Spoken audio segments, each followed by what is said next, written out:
NEOPREMIUM contracts were discussed a little bit. If you guys are wondering, if you didn't show up to the stream, they did discuss that. Alrighty, hey yo, what is up, Knights? AR-DFOSTRIKERPVE here, back with some more DFO PvE with my striker, guys. Female striker, that is. A lot of people are asking me about male striker and what I felt about him. Personally, I'm just sticking with the OG classes, the one I remember back in old beta, so I can't tell you, or old DFO, I should say, with Nexon, but so I can't really tell you anything about these male fighter classes just because I don't know the comparison. Maybe you guys can tell me later or in the comments below. But yeah, I do like this class a lot, and we played her yesterday on stream a ton, and a lot of things have changed since then. Actually, just a few things. Maybe one that I see right on the screen right now is that I named my pet. And I'm gonna leave it to you guys in the comments to determine what the hell that pet name even means. But man, we're not doing a very good job right now. Let's turn on our super armor. And so we named our pet. There's some other things on the UI that are shown. Most importantly is the Express FP. And actually got a new button that most people don't have, is a NEOPREMIUM contract. But we did end up picking it up. And I know the controversy about it, and we'll probably talk about that in this video here. But basically, yesterday on the stream, I played a lot of Fighter during the official stream of Nexon, you know, MJ's stream. You know, where they talked a lot about what they're going to be revealing in the future with DFO, and they had an event and all that, and most importantly, they did, pretty much at the start of the stream, talked about the NEOPREMIUM contracts, which I'm using the basic version, but most people are really controversial about the premium version. And like I said, I'm using the basic because of the Express FP, and I've mentioned this before, and a lot of people will tell me otherwise or tell me off. Yeah, you don't get as much EXP, whatever. It's about the time it takes to use up your FP, which is, you know, it takes a lot less time to use up the FP. Time in real life, not just, you know, FP. But that being said, I really am abusing this system. I was, even so, a lot of people think you can't play for a long time with the FP, but using the basic premium contract, I was able to play pretty much for 3 hours. Oh, I can't. I think I was too far for that. Can't believe I hit that. So I was able to play for the whole stream, the same character. I had to use a bunch of stamina potions and stuff and mentorship system, but I played for about 3 hours, even with the Express FP on the entire time. So don't let anybody tell you otherwise, that you can't play the game for very long, even with using double FP the whole time and doing speed boats and just trying to burn that FP. So let's turn our buffs back on.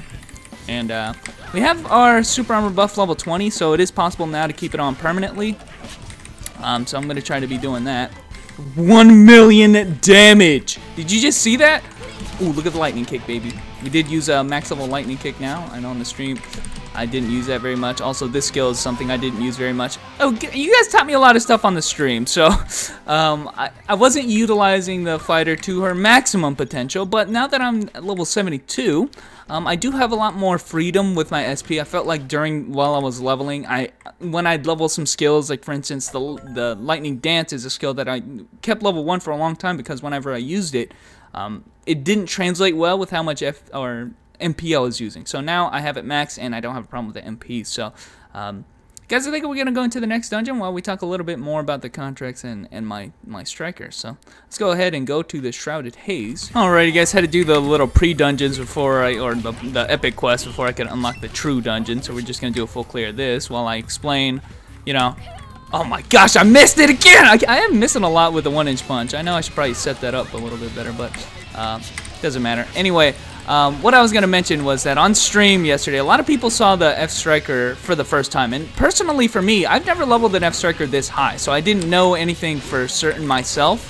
But I was a little bit, you know, skeptical. I was like, man, how good is this class late game? Because the highest I've ever leveled one of these is like level 50 or not even, I think 40 something, so back in old DFL. But now guys, leveling this guy up now is absolutely monstrous damage.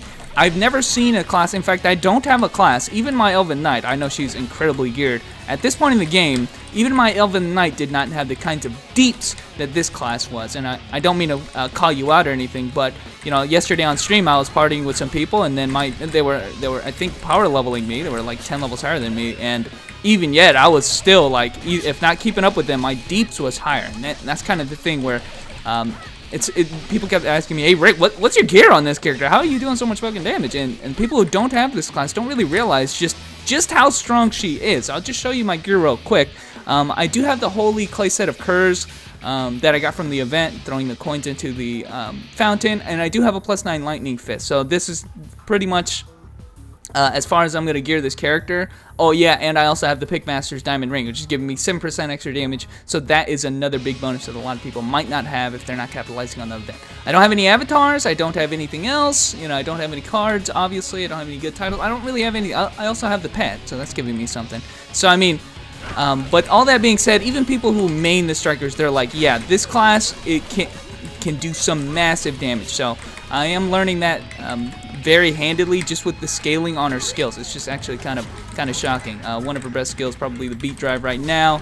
Hits so many times that do a lot of damage each kick, and then the final kick or final punch at the end of it is just like one of her strongest hits too. So many skills, low cooldown, and that's kind of how this class plays. Like I mentioned, the monk, he plays a lot. He uses a lot of duck sway techniques and has a lot of you know, command skills. This class just has not very many, if any, command skills at all.